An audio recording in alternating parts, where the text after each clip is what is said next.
segunda reportagem da série E o Futuro do Rio, sobre as divisões de base do futebol carioca. Mariana Becker.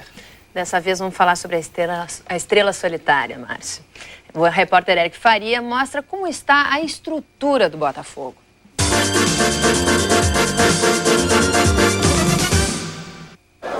O improviso com jeito de solução.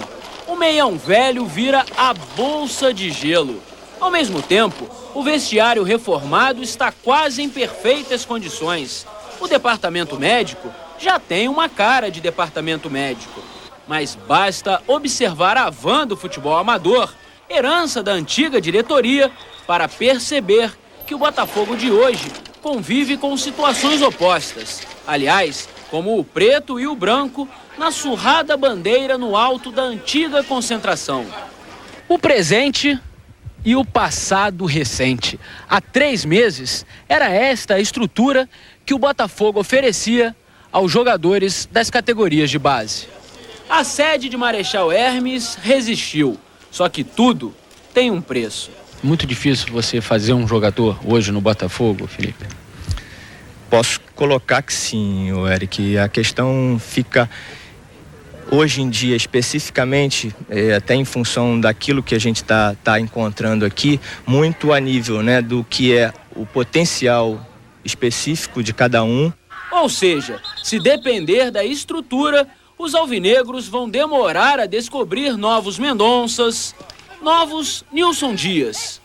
Os dois, atualmente, são técnicos das equipes de base. Um dia eu tive um sonho de jogar com um grande jogador de futebol do Botafogo, que era Jairzinho, o Paulo César Caju, e acreditei no meu sonho e fiz esse sonho realidade. São 200 adolescentes distribuídos nas 5 categorias, todos treinando em apenas 2 campos, que não primam pela qualidade. Mesmo assim, tente fazer um garoto destes desistir. Ouça o depoimento. Botafogo é isso mesmo, superação. Pô, sou Botafogo desde criancinha, então amo Botafogo. Eu tô aqui por causa disso também, por causa que eu gosto de jogar bola. Só o prazer é realmente capaz de superar inúmeras dificuldades. A gestão anterior pouco se preocupava com a alimentação dos atletas. Passamos 15 dias assim, só comendo macarrão e carne moída. Ou então, e teve outras vezes que a gente treinava sem tomar café. Uns 15, 30 dias a gente treinava sem tomar café porque não tinha. Quer um cenário melhor para os empresários agirem? Esta lista contém 24 jogadores que possuem algum tipo de vínculo externo com nomes conhecidos. Léo Rabelo, Mário César Zagallo, filho do velho Lobo Zagallo, que mantém uma procuração irrevogável de 5 anos com o lateral esquerdo Juvenil Clóvis, uma das grandes promessas alvinegras. No dia 30 de janeiro, nós procuramos 11 jogadores que tinham qualidade, oferecemos o primeiro contrato como profissionais e agora, no mês de junho, vamos fazer o mesmo com mais 11 jogadores para que a gente, aos pouquinhos, comece a ter os jogadores somente do Botafogo, sem parceria com qualquer empresário e que os direitos federativos sejam só do clube. Se o futuro é nebuloso, os alvinegros poderiam se espelhar no Fluminense, que só depois de chegar ao fundo do poço, resolveu pensar nas categorias de base. Você vai conhecer o Vale das Laranjeiras, a melhor estrutura dos clubes grandes. Amanhã, na série E o Futuro do Rio. Nos anos 70 e 80, o Flamengo tinha Zico. O Vasco contava com Roberto Dinamite, o Fluminense com Pintinho e Edinho. Todos craques feitos em casa. Naquela época, o Botafogo enfrentava um jejum de títulos e, mesmo assim, formava excelentes jogadores, como Mendonça, ídolo alvinegro, que está aqui com a gente hoje. Mendonça, boa tarde. O que mais mudou na estrutura do Botafogo, da sua época para agora, na formação de novos atletas? Bem, o que mudou foi que hoje estão integrando na equipe do Botafogo pessoas de grande caráter, né? Pessoas torcedoras do Botafogo, que não estão na presidência e que também estão levando ex-jogadores lá para dentro. Então, quer dizer, são pessoas que estão torcendo para o Botafogo. Então, quer dizer, o nosso presidente Bebeto, ele era torcedor de arquibancada, hoje é o presidente e tem, dentro da sua meta, Marechal Hermes. Então, quer dizer, revelação de jogadores. o nosso pensamento principal hoje é esse. E como é que você faz para estimular esses jogadores? Quer dizer, com essa estrutura que a gente viu aí, como é que você faz para estimular esses novos jogadores a treinarem, enfim? Logicamente, a gente, sendo treinador, a gente também vai estar educando também, né? Eu, no meu modo de trabalhar, eu passo algumas experiências, né, que eu tive e mostrando para eles que dificuldades vão haver, né, e que eles têm que saber superar. E a gente, estando perto deles, né, um problema seríssimo que a gente está passando é que tem alguns jogadores da minha equipe que são titulares do meu time e moram completamente distante de Marechal Hermes. E não tem nenhuma alimentação adequada para poder receber o trabalho que está sendo feito. Pois é, muitos jogadores, como a gente viu, desses até que estão começando, já tem até um procurador. Ter procurador é fundamental para quem quer vencer na carreira? Você teve, por exemplo, quando estava nas categorias de base? Não tive procurador. E na época era bem diferente, logicamente. Hoje um garoto vai fazer teste num clube de infantil, ele já vem acompanhado de uma pessoa. A pessoa do lado dele já está entrando com a pastinha na mão. Então a gente deduz o quê? Que aquele ali fez alguma situação para poder prender esse garoto com ele. Situação tipo assim, um tênis, né?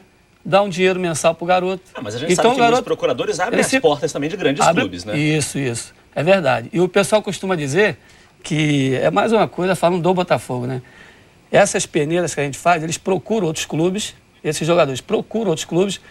Quando eles não conseguem nada, aí vão para o Botafogo, pensando que ali vai ser fácil. Não é fácil, porque o Botafogo, eu vejo essa reportagem, eu vejo com muita tristeza, logicamente, né? Mas a intenção nossa, eu vou me incluir também, é a estrutura de Marechal Hermes, porque você vê, as nossas obras não foram começadas ainda, mas a procura para a peneira é muito grande. E não é só quantidade, nós temos qualidade também.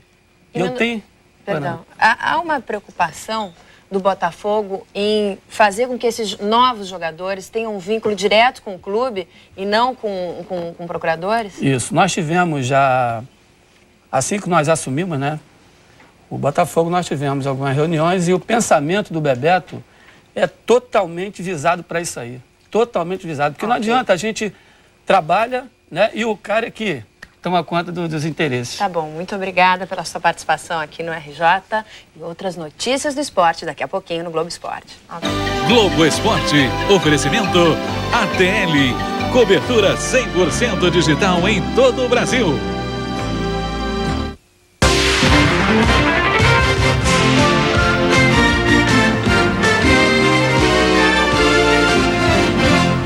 Olá, boa tarde. Futebol é muito bom, mas nem só de futebol vive o brasileiro. Também tem muita coisa boa nas quadras e nas pistas. Quer ver?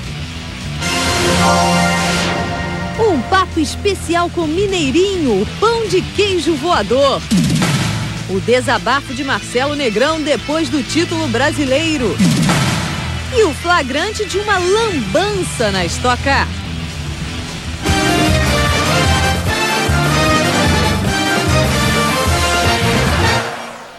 O São Paulo ainda não venceu no Campeonato Brasileiro e alguns reforços chegam para aliviar a tensão.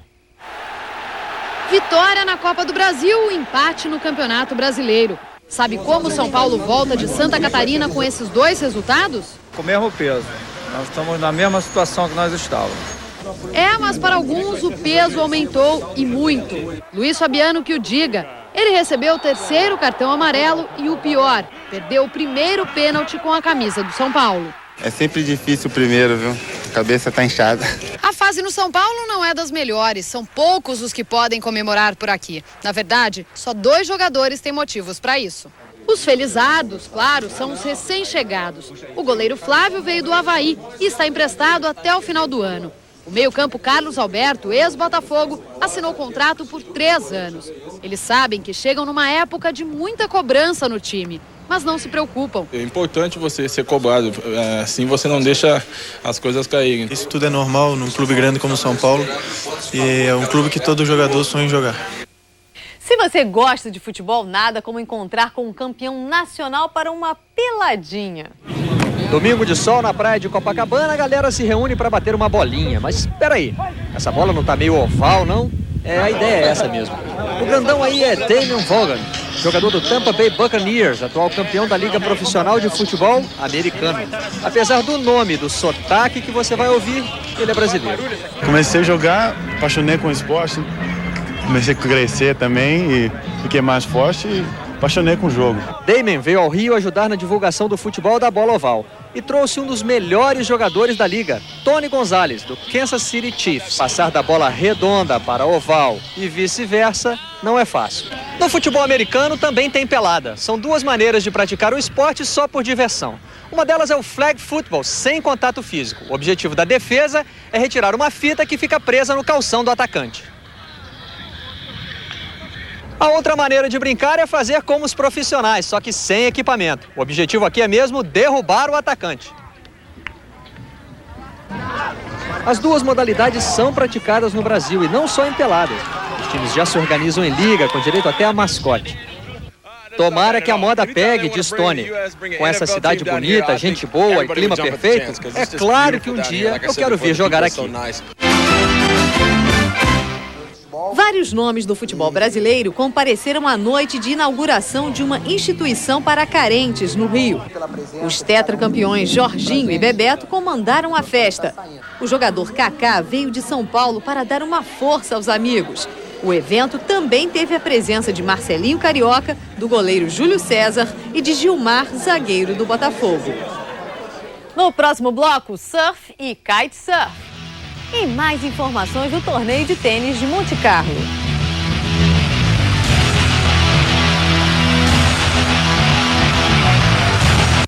Ele é o agente que até mesmo o serviço secreto mantém em segredo.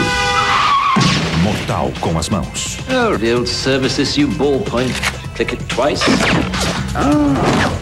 Mortal com uma arma. Mortal com as mulheres. You are full of surprises. E ele tem licença para matar. De rir. Johnny English, 18 de abril nos cinemas.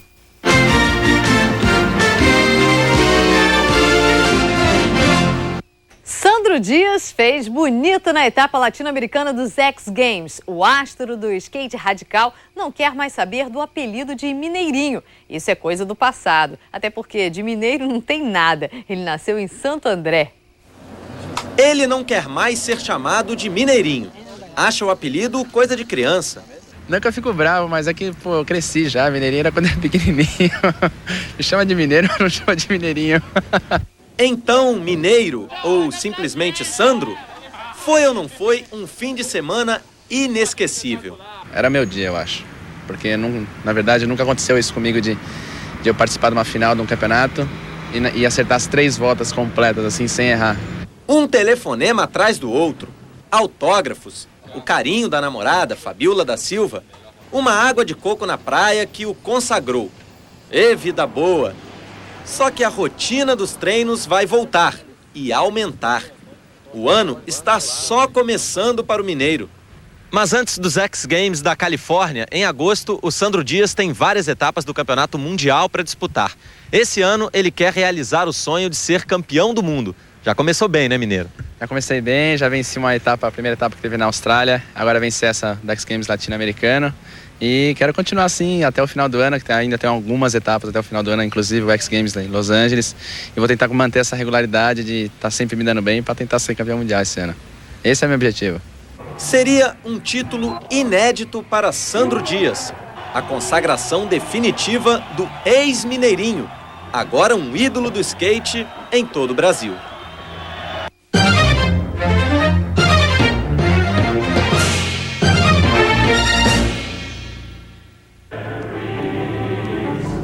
A galeria desta terça vem com um nome pomposo: expressionismo abstrato. Calma, calma, é simples.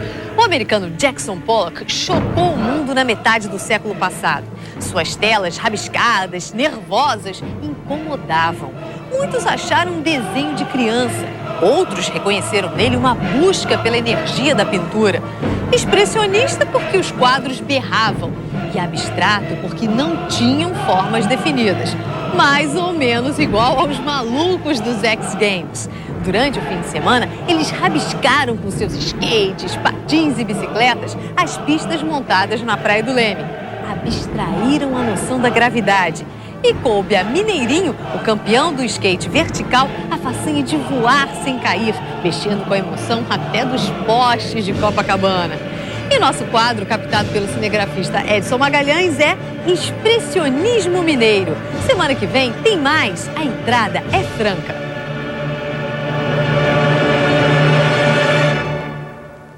Ficou bonito esse quadro, hein? Depois de conquistar o título de campeão brasileiro de vôlei, Marcelo Negrão desabafa e critica a falta de paciência e apoio de cartolas e treinadores. Antes mesmo da conquista do título brasileiro de vôlei, Marcelo Negrão comemorava a vitória. Quando eu cheguei aqui, meu Deus do céu, né? Eu não andava. É triste, mas tô aí, gente. De volta às quadras. Recuperado da lesão no tendão patelar, que sofreu na partida contra a Holanda pela Liga Mundial de Vôlei de 2001. Fiquei desesperado, xingava a Deus todo dia, por que disso daí? Foram 2 anos de recuperação e de sofrimento.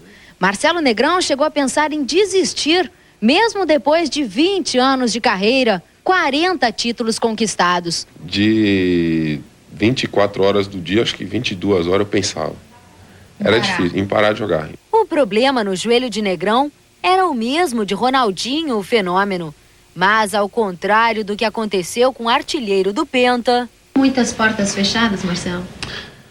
Algumas assim que não vou dizer que bateram direto na cara, mas algumas que você ligava e falava, pô, como é que é aí? Será que tem a possibilidade de começar um trabalho aí? A gente volta a te ligar e não ligava, né? Os clubes são assim, aquela velha história que todo atleta fala, né? Que é papel higiênico mesmo. O pessoal usa, limpou, jogou fora, pega o outro e acabou, né? Até a porta da seleção brasileira, que durante 15 anos serviu de passagem para conquistas, como o ouro nas Olimpíadas de Barcelona, fechou para o campeão olímpico. Eu liguei pro Bernardinho, ele mesmo falou na imprensa, eu achava que ele não ia falar, posso treinar aí, não como convocado, não como jogador da seleção. E ele falou, pô, você sabe que pra estar aqui tem que estar jogando o ano inteiro, você não jogou o ano inteiro, não sei o que. Eu falei, sim, mas eu não quero ser convocado, não quero ir aí pra jogar. Mas eu não culpo ele não, pô, acho que ele é o técnico da seleção, vou falar o quê do cara desse, né? Aos 30 anos, ele recomeça a carreira vencendo o primeiro desafio,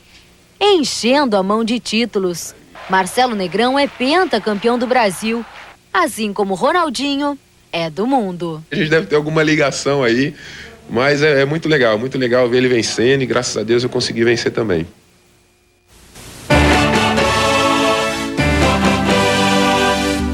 Renan tem apenas 1 ano e 8 meses. Já sabe quem é o superatleta da casa.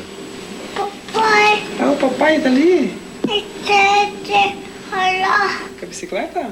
Papai Hernandes Quadri Júnior, 17 vezes campeão brasileiro e escolhido pelo COB o melhor ciclista do país em 2002. Talento no sangue que parece passar por gerações. Mas a brincadeira tem de dar lugar ao trabalho. Sai o amor paterno, entra a paixão profissional. 21 anos de carreira, 35 de idade. Para mim é um prazer andar de bicicleta. O dia que eu não ando, eu me sinto um pato fora, um peixe fora da água. Tanto gosta que chega a andar 850 quilômetros por semana. Dedicação total, que há anos vem dando resultado, inclusive em Jogos Pan-Americanos. Em 95, bronze em Mar del Plata. Em 99, o 4º lugar em Winnipeg. Mas este ano, Hernandes Quadri se considera na melhor forma física da carreira. Portanto, nos Jogos Pan-Americanos na República Dominicana, pensamento dourado. Eu acredito que eu tenho chance de pegar 2 medalhas de ouro esse ano, com as 2 provas que eu vou participar. Eu sou o atual campeão pan-americano, atual campeão brasileiro. Então acho que a gente já conhece bastante o pessoal, já sabe como a forma de correr e já sabe a malícia de cada um. E acho que dá para trazer as 2 de ouro, dá para trazer. Gustavo Kuerten vai enfrentar um velho conhecido pela 2ª rodada do torneio de Monte Carlo. Amanhã, Guga tem pela frente o sueco Magnus Norman. Eles já jogaram entre si 9 vezes e o brasileiro venceu meia dúzia. O tradicional torneio é disputado neste paraíso. Mas o início da partida de ontem contra o americano Mardy Fish não foi tão belo assim, não é, Guga? Tava muito difícil jogar, bastante vento no começo, o cara também jogando bem, né? Tentar continuar jogando bem como no final, ou até um pouco melhor para continuar nas próximas rodadas aí, porque agora, com certeza, os adversários vão ser cada vez mais difíceis. Juan Carlos Ferreiro passou para a segunda rodada. Um drop shot, ou melhor, a famosa deixadinha, congelou o australiano Wayne Arthurs lá no fundo da quadra. Com um jogo mais simples e de força, Rainer Schuttler mandou embora o francês Fabrice Santoro. Quem perdeu pode ficar por aqui, ou quem sabe comprar uma casa. Nada mal, muitos já fazem isso. Um dia histórico na Maratona de Londres. A britânica Paula Radcliffe completa a prova em 2 horas, 15 minutos e 25 segundos, baixando em quase 2 minutos a melhor marca da prova, que já era dela. A inglesa está afiada para o ouro em Atenas. De Londres para Dubai, nos Emirados Árabes, 29 atletas participando da primeira competição internacional de kitesurf no Oriente Médio. Ótimas manobras e uma bela paisagem para você que acha que aquela região só tem petróleo, deserto e guerra. Primeira etapa do WQS, a segunda divisão do surf mundial em Margaret River, na Austrália. O local Mick Campbell aproveita o conhecimento das ondas e fatura o primeiro lugar, além de R$50 mil em prêmio. Graninha razoável, né? Os brazucas Neco Padarazzi e Peterson Rosa saíram nas baterias semifinais. O catarinense Neco ficou em 7º e o paranaense Peterson terminou em 8º.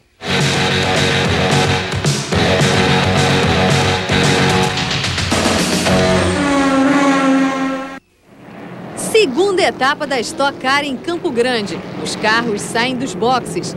Lá vem o número 0 de Cacá Bueno. Vê alguma coisa de errado? Achou! A garrafa de reabastecimento ficou presa. Ela acaba caindo na curva. Atrapalhada, rendeu uma punição de 20 segundos, que levou o Cacá da 9ª para a 15ª posição na prova. O japonês Daijiro Kato segue em coma profundo depois da queda na abertura do Mundial de Motovelocidade. Já são 9 dias sem melhoras significativas desde o acidente em Suzuka. Os médicos não têm mais esperanças de que ele volte a correr. Daqui a pouco, onde estão os gols do famoso Clodoaldo?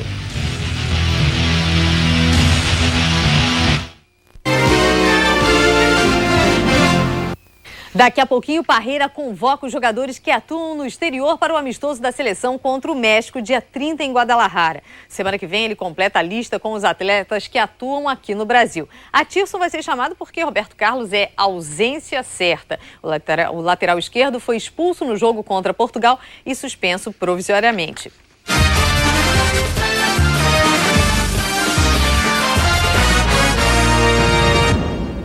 O Guarani está fora da Copa do Brasil. O time de Campinas foi punido pela escalação irregular do meio-campo Leandro Guerreiro na vitória sobre o Vila Novas de Goiás por 3-1. O time goiano entra no lugar do Guarani e enfrenta o Cruzeiro nas oitavas de final.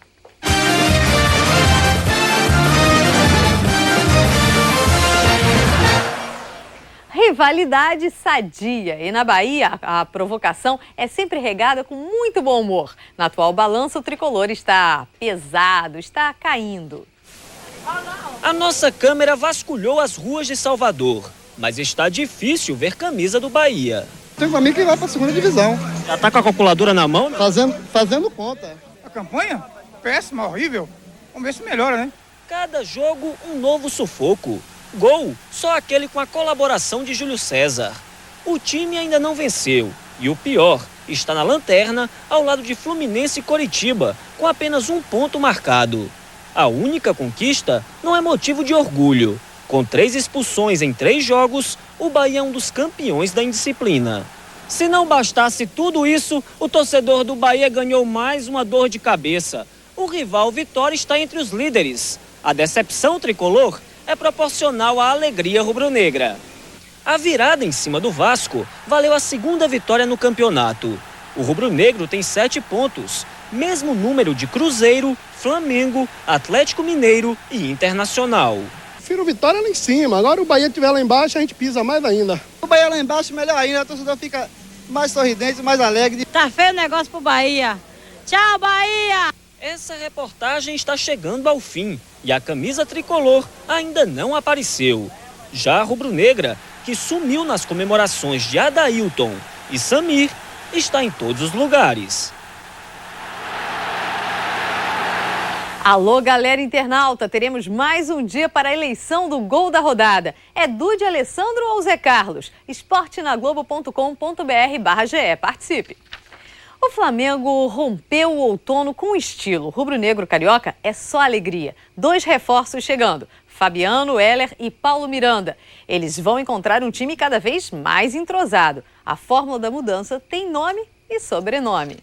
Não bastava vencer uma ou 2 vezes, era preciso perder o estigma, a marca desagradável. Agora sim, de goleado a goleador, de eliminado no estadual a um dos líderes do Brasileirão. Invicto, o time que não vencia 7 jogos, agora não perde a 4. Como explicar a mudança se o elenco pouco mudou? Nelsinho Batista, é uma boa explicação. Nós não viemos aqui para ensinar ninguém a jogar futebol, nós viemos aqui para organizar e fazer com que eles, dentro das suas funções, produzissem para a equipe e ainda com condições de ajudar o companheiro. Mudou a atitude. Antes, o Evaristo trabalhava de uma forma, dava liberdade para todos nós jogar. Agora, muita obediência. É aquilo que o professor passa, a gente tenta fazer dentro do campo. Mudou taticamente. Felipe, por exemplo. Meu posicionamento tático é um pouco mais recuado. Assim tem menos liberdade e mais liberdade. Tem mais obrigação com a defesa, mas é menos visado pelos defensores adversários. Você é um pouco mais recuado, você não vai ter tanta liberdade de criar, mas dá para organizar um pouco mais de trás. Se a Tisson fez bonito lá na frente é porque teve ajuda aqui atrás. Fabinho, meio campo, quase um terceiro zagueiro. Nessa chegada do Atista, a gente procura estar ali atrás para dar um suporte melhor na marcação. Sempre quando eu vou pro ataque, ele tenta falar, não, pode ficar tranquilo que eu tô aqui, volta pelo meio, respirando. Nelsinho, completa aí, o que você mudou para cada jogador? Olha, eu não posso assim ser bastante explícito, senão eu vou colocar tudo aquilo que eu peço para os jogadores, né? Com a nova orientação, todos acreditam que são muito melhores as chances de o time ir mais longe no Campeonato Brasileiro. E já tem um veículo para fazer essa jornada. O Flamengo vai de Lambreta.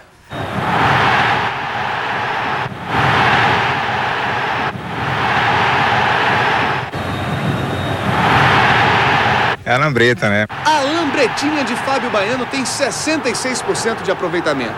Em 2000, pelo Grêmio, não foi além do drible. Sempre fiz isso desde pequenininho. No ano passado, virou gol de Rodrigo Mendes. Aqui também, nas categorias de base, já fiz, já deu certo, né? E agora demorou mais. Mas também virou gol. E dele mesmo. Está contagiando os companheiros. Júlio César pede licença, lá vou eu. Aí o Felipe assume. Agora é minha vez, agora é minha vez. Leva um jeito, mas estão meio acanhados. Lambreta furada do cara. Eu nem me atrevo a fazer isso porque essa não é minha praia, não. Então tá, enquanto continuar levando para o caminho certo, a Lambreta do Fábio Baiano está liberada. A pergunta que não quer calar. Fortaleza não deixa de perguntar: cadê o terror? Ele ainda não apareceu bonito no Campeonato Brasileiro. Para completar, ainda foi expulso no último jogo contra o São Caetano. Onde estão os gols, Clodoaldo? Qual o remédio para tão incômodo jejum, cabra da peste? 19 gols no Campeonato Cearense, artilheiro isolado. Clodoaldo, o terror sempre foi goleador, bola cheia. Até o Flamengo esteve de olho no baixinho. O problema agora é que os gols sumiram. No Brasileiro, 3 jogos e até agora nada. A torcida fica ligada e ajuda a procurar os gols do baixinho. Primeiro no mercado. Tava por aqui e sumiu. Olha aí por aí, mano. Olha por aí, olha. Vê se tu acha. E aqui, peraí. O que tem aqui dentro do bolso? Aqui só tem R$1. E os gols do Clodoaldo? Tá difícil, viu? Eu vou abrir aqui, viu, Xandé? O Clodoaldo tá aqui dentro. Tá escondido aqui, ó. Chegamos ao Mucuripe. Tem jangadinha, tem peixe, tem camarão. O gol do Clodoaldo tá congelado. Igual o peixe. Igual o peixe, mas ainda vai sair do freezer. Os gols do Clodoaldo aqui, olha. Chapado, cheinho, olha. Até a mão.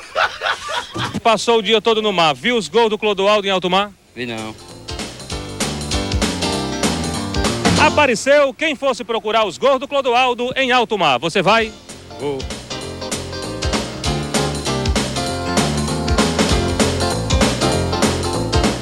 Tá lá dentro d'água. Não tem gol do Clodoaldo dentro d'água? Tem não. Será que o vento levou os gols do baixinho? Teatro José de Alencar, em frente à Praça José de Alencar, no centro de Fortaleza. Do outro lado fica o Beco da Poeira. Será que os gols do Clodoaldo estão escondidos lá? Mas tá difícil. A rapadura resolve o problema do Clodoaldo? Resolve pra ele deixar de cair, pra ele fazer mais gol. Rapadura! Rapadura pro Clodoaldo. Rapadura pro Clodoaldo. Aqui é pro goleador Clodoaldo. Rapadura! E o Globo Esporte fica por aqui. Uma boa tarde pra você.